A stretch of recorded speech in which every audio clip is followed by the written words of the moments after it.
nanood ako ng Showtime. Nanonood ka Showtime? Oo, nanood ako ng Showtime. Pero Itbulaga ako, ha? Oo, bigla akong natawa doon sa isang contestant nila, yung si Heart Aquino.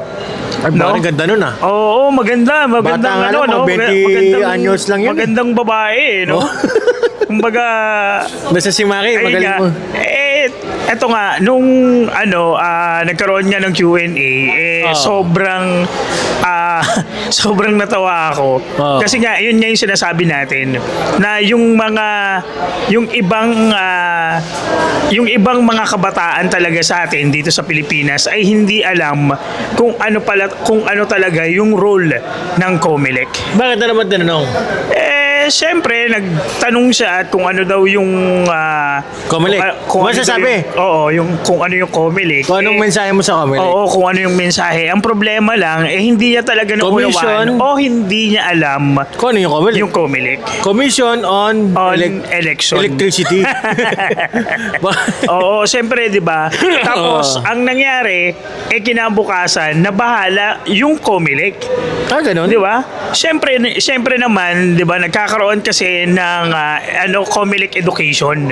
So, ibig sabihin nito, yung COMELEC education, ini-educate yung lahat ng mga Pilipino regarding dyan sa mga gawaing pang-eleksyon. Okay. Ang problema lang, kumbaga, dito, siyempre, sa sobrang daming nanonood sa Showtime, kumbaga parang hindi ata naabot ng COMELEC yung level ni Heart Aquino. Kumbaga, bata pa yun Oo, kumbaga 20 anyos. 20 years old siya. Hindi ko lang alam kung botante siya. Pero kasi ano bang ng botante? 18. 18. Pero 16 pwede ka nang magpa-register kahit 15 to turning 16. Ganun. Sa inyo, ikaw dati. Ako dati. SK ka, di ba? Oo. SK ka? Hindi ako naging SK. Appointee lang. Appointee. Pero eto nga, nung naging kagawad niya, ayan na. So, nung 15 years old, pag sa SK, pwede na? Pwede na. 15 to 18. Ako ba pwede ako bumoto? Kasi yan lang yung 43 na ako, pwede ba ako bumoto? Dati kasi, ang rule ng COMELEC, 16 to 18 ng SK. Okay. Pwedeng tumakbo. Pero ngayon, ang pwedeng tumakbo, 16 to 24. Tinaasan na. Pero ang mga boboto na youth, 16 to 30.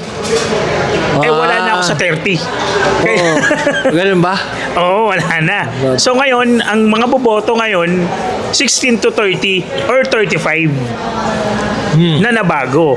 So, ang sistema ng COMELEC is yung voters education nila na binababa sa barangay, sa national, hindi ata na-arok ni Heart Aquino. Hindi nakapunta sa kanya. Kaya, ang nangyari, mga ilang araw, in-invite na si Heart Aquino sa COMELEC. Sandali. Siguro hindi lang si Heart Aquino, hindi Evangelista. Siguro hindi lang naman si Heart Aquino yan nangyayari. Siguro marami pa rin kabataan dito na hindi alam. Walang tsaka walang pake. Oo. At saka pero ito, grabe kung makapagsalita sila sa mga politiko. Eto brother ang pinaka mataas na botante ngayon puro kabataan. Halos nasa 50 to 60% ang kabataan ng botante ngayon. Pero kung ganyan ang kinalabasan doon sa Showtime na hindi alam ni Heart kung ano yung COMELEC, baka marami pang kabataan na hindi pa nagpaparehistro at hindi nila alam kung ano yung rights nila para magtalaga ng mga pinuno ng bansa. Ganoon. So dapat yan talagang tutukan ng COMELEC. Kasi dapat ipasok na nila yan sa DepEd, 'di ba? Suggestion ko lang kung tatanungin ako, dahil nga maraming kabataan natin na hindi alam kung ano yung COMELEC o kung ano yung rule nila sa ating bansa, siguro dapat idaan na ito sa DepEd. Siguro, pero diba? habang high school pa lang, pa-college or college, Pero sa tingin, dapat kinakatok ikaw mo ba yung sa mga tingin mo, kabataan Maki, natin. sa dami ng katulad yan, nakikita mo sa TikTok, di ba? Dami mga mabubukang kabataan na ligaw yung sinasabi, Kaya, pero hindi sila palabutante. oo. Kaya ganyan ang nangyayari. Alam mo yung mga lefties na mga youth natin? Di ba? Oo. So, ang dami niyan. Well, actually, wala namang problema sa magkaroon ng kaalaman. No? Yun nga ang kailangan, magkaroon tayo ng kaalaman tungkol sa mga social issues at sa politika. Okay, mas okay yun. Aware ang mga kabataan sa mga nangyayari sa ating gobyerno at lalong-lalo na yung mga napapanahong yung mga napapanahong mga mabibigat na usapin. Gaya ng utol ng mga may mga bagong PCO na Oo, di ba? attack dog, ganun. ay ba pala yun? Attack dog ko na, nabanggit ko lang. Alam mo ilang years din ako nanatili Ilang years din ako nanatili sa PCO. Kasi dati PCOO. So, ang boss natin dyan is si Martin Andalar. Pero ngayon, bigla akong natawa. Alam mo kung bakit? Kasi merong undersecretary ngayon na parang alam mo yung parang pag tinutukan ka ng camera, anything you say, sige, kung anong sabihin ko, okay na. Ganun? Diba? Yung undersecretary. Oo, nagugulat ako ngayon sa undersecretary na to. I don't know kung ano yung background niya. Kasi hindi ko naman... Taga-Usti yan, taga-Usti. Oo, hindi ko naman talaga inaalam pa.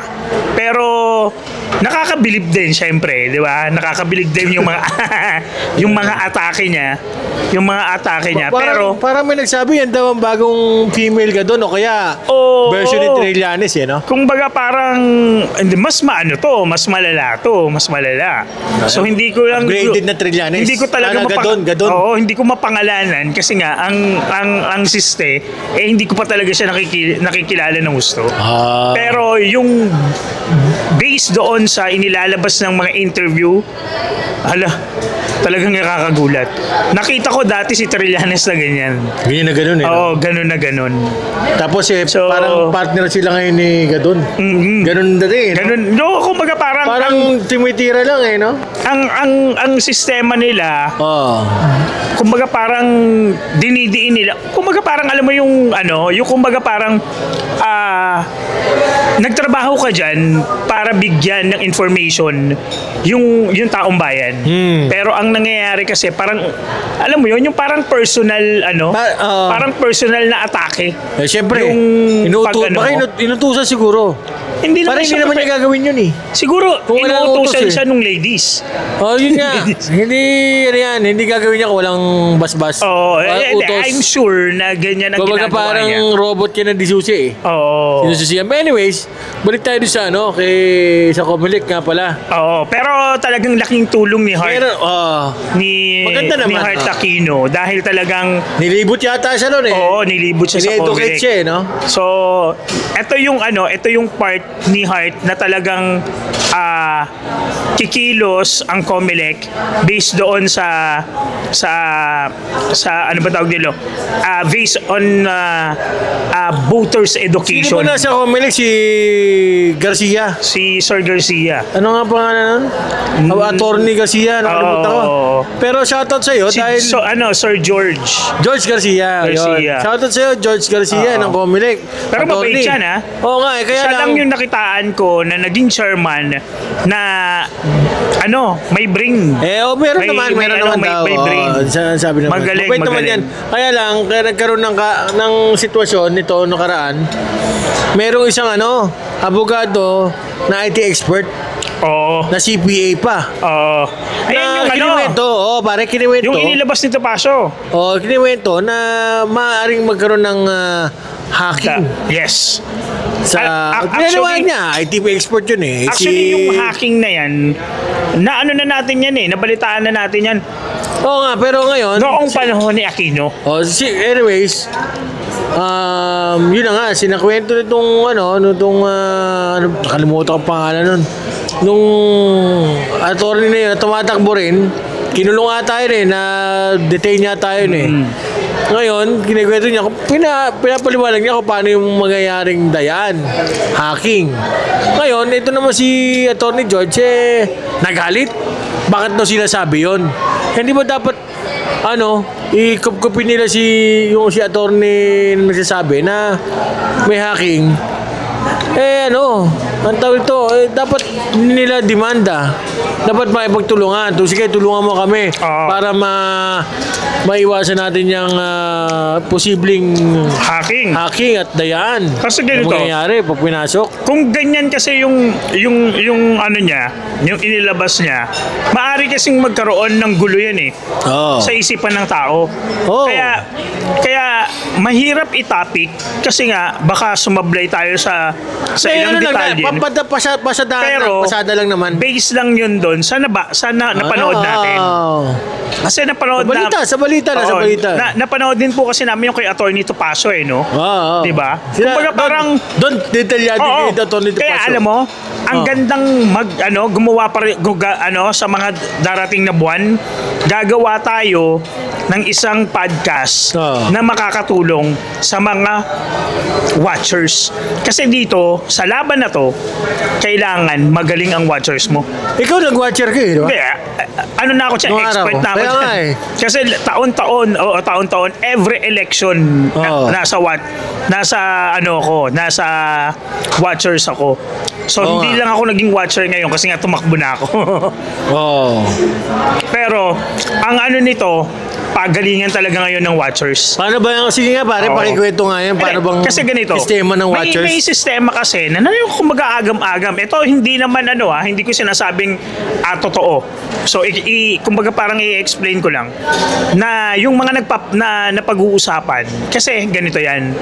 Kapag si Senador A kumuha ng boto doon sa presinto, for example, si Senador A nakakuha ng 350 votes doon, baka ang pag-transfer doon sa pinaka-server madagdagan o mabawasan. Kasi yun, pwedeng madagdagan o mabawasan. Kapag kakampi ka, yun yung sinasabi nila, kapag kakampi ka ng admin, may points ka, may plus ka. Kapag kalabang ka ng admin, may minus ka. Kaya, ano lang yan ito kumbaga parang usapang ano lang yan, kumbaga ina-analyze lang, maring posibleng gano'n ang mangyari. Yun yung mga usapan ng mga natin, ng mga kababayan natin na talagang maaari o hindi naman totoo, pero kumbaga parang i-analyze lang. Maaring posible. Kumbaga parang pag-transfer ng vote, doon nagbabago. Kaya ngayon ang labanan kailangan pagalingan ng watchers. Paano yung sistema ng watchers? Kasi ngayon, paano malalaman ba watcher? Tagatingin lang o? Hindi, automated yan, di ba? So pagtapos ng botohan, magkakaroon sila ng resibo.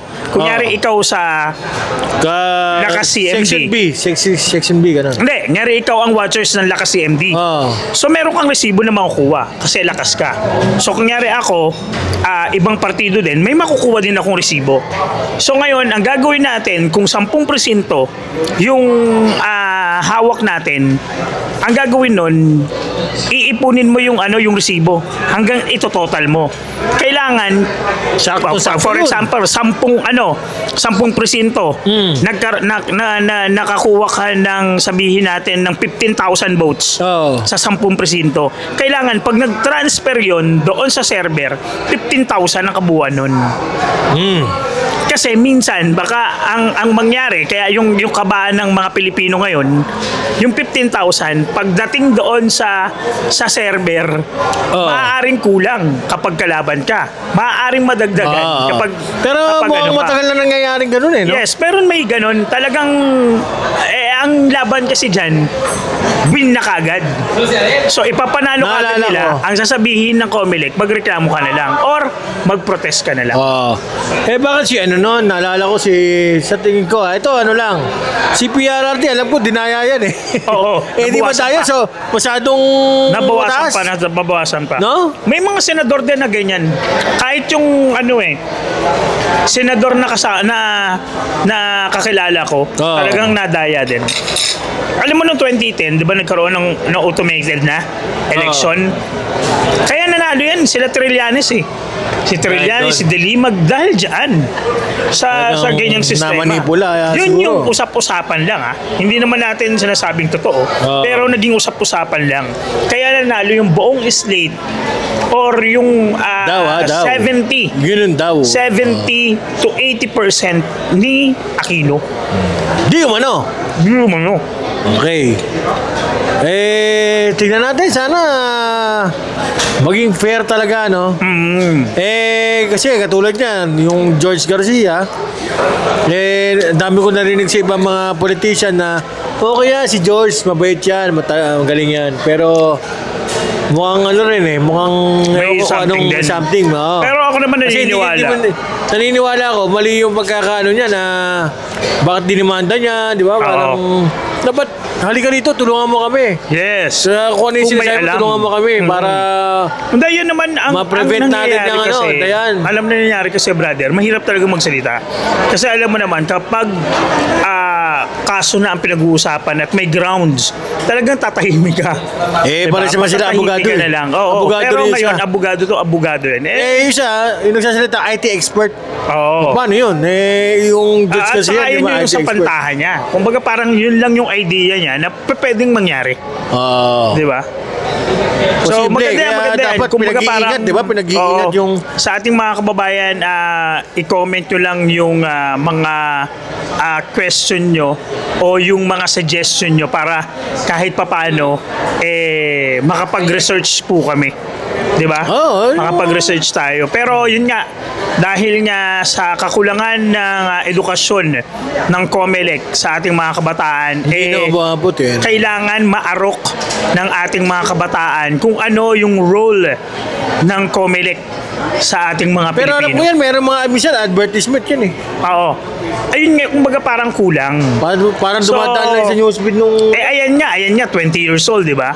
So yung Comelec hindi niya alam. So how much more yung mga wala pang internet, di ba? Yun nga.